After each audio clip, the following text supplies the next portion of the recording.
सीसीआयनं जवळपास एक 85-90 लाख गाठींची खरेदी केली, सीसीआय कापूस विकतंय. तर एकीकडे सीसीआय कापूस खरेदी करतं, दुसरीकडे सीसीआय कापूस विकतं. तर याचा नेमका परिणाम आता आपल्याला उलटा कसा दिसून येतोय? कारण सुरुवातीला आपण बघितलं की सीसीआयच्या हमीभाव खरेदीमुळे कापूस बाजाराला आधार मिळाला होता. आता सीसीआयच्या विक्रीमुळे रेट पडतायत. तर नेमकं असं सीसीआयचं कुठलं धोरण आहे की ज्याच्यामुळे आपल्या रेटवरती निगेटिव्ह इम्पॅक्ट दिसून येतो? नाही, काय झालं खरं म्हणजे आता जर आपण पाहिलं तर सर्वसाधारणपणे जर समजा आपण शेतकऱ्याचा विचार केला तर सीसीआयने जे कापूस खरेदी केलेली आहे, जर त्यांना 27 फेब्रुवारी पर्यंत कापूस खरेदी करायची असेल तर त्या तारखेपर्यंत जर त्यांनी कापूस विक्री होल्ड केली असती तर याचा परिणाम खूप मोठ्या प्रमाणात बाजारावर झाला असता आणि कापसाचे भाव निश्चितच 8,500च्या पेक्षा खाली झाले नसते. परंतु काय झालं की त्यांनी जवळपास म्हणजे 1-1.5 महिन्यापूर्वीच कापूस बाजारात काढल्यामुळे त्याचा परिणाम जो झाला की निश्चितच जेव्हा सप्लाय बाजारात येते त्यामध्ये त्याचा परिणाम कापसाच्या दरावर कमी होण्याकरता मदत होते. वास्तविक पाहता तर तो ज्यांनी कापूस खरेदी केल्यानंतर तो जर त्यांनी फेब्रुवारीपर्यंत जोपर्यंत त्यांची खरेदी बंद होत नाही तोपर्यंत विक्री सुरू केली नसती तर त्याचा निश्चितच शेतकऱ्यांना कापसाचा भाव चांगला मिळाला असता.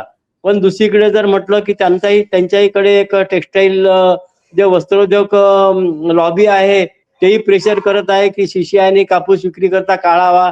त्यांच्यामुळे त्यांचं जे एक प्रिन्सिपल जे आहे शेतकऱ्यासोबतच टेक्सटाईलला सुद्धा मदत करणे आणि शेतकऱ्यांनाही मदत करणे, दोघांनाही मदत करणे हे प्रिन्सिपल असल्यामुळे कदाचित त्यांनी ते गाठी विक्री करता काढलेल्या असतील. परंतु एकंदरीत हे शेतकऱ्याच्या दृष्टीनं नुकसानीच होत आहे. बरोबर. आता सर सीसीआय कापूस विकता इथपर्यंत ठीक आहे. आता म्हणजे 19 तारखेपासून आतापर्यंत सीसीआयनं कापूस विक्रीचा भाव हा स्थिर ठेवला, म्हणजे वाढवला पण नाही आणि कमी पण केला नाही. पण आता चर्चा अशी येते की पुढच्या टप्प्यामध्ये ज्या काही तामिळनाडूमधल्या निवडणुका असतील किंवा सीसीआयवरचा दबाव असेल, सरकारवरचा दबाव असेल, त्यामुळे सीसीआय कापूस विक्रीचा भाव कमी करू शकते, अशी चर्चा सध्या बाजारामध्ये आहे. तर खरंच ही चर्चा खरी आहे का आणि सरकार खरंच असा डिसिजन घेऊ शकतं? नाही, आता याच्यामध्ये कसं आहे की कापसाचे भाव किंवा रुईचे भाव किंवा एक सीसीआय म्हणजे एक देशाच्या स्तरावर सर्वात मोठा स्टॉकिस्ट आहे. इव्हन म्हणजे जगाच्या स्तरावर जरी म्हटलं तरी.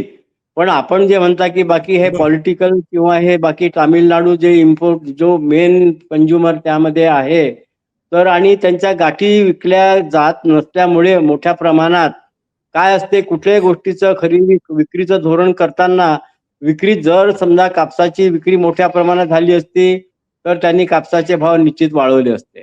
कापसाची जेव्हा विक्रीच होणार नाही त्यांना दिसेल आता 8 दिवस 1 आठवडा झाला रोज 100, 200, 300, 500 गाठीच विक्री जात आहे, याचा अर्थ आपला रेट जास्त आहे आणि त्यांना जर पुढे विक्री पुन्हा करायचं असेल किंवा मोठ्या प्रमाणात करायचं असेल तर त्यामध्ये सर्वसाधारण विक्रीचं धोरणच असते की त्यामध्ये कमी करावं लागते तेव्हा त्यांची विक्री वाढू शकेल. एकंदरीत सर्वसाधारण हे व्यापारी धोरण आहे. त्यामुळे ते धोरणाचा विचार जर केला तर त्यामध्ये पुन्हा गाठीचे भाव पुढच्या आठवड्यामध्ये किंवा 8-10 दिवसात कमी करू शकतात आणि त्याचा परिणाम पुन्हा अजून कापसाचे भाव कमी होण्यास एक सपोर्ट होईल. म्हणजे आज जे भाव आहे पुन्हा जर त्यांनी समजा जर 500 रुपये भाव कमी केले तर पुन्हा 100 रुपये कापसावर मंदी येऊ शकते आणि त्या मंदीमध्ये सर्वांना मंदी दिसत असते.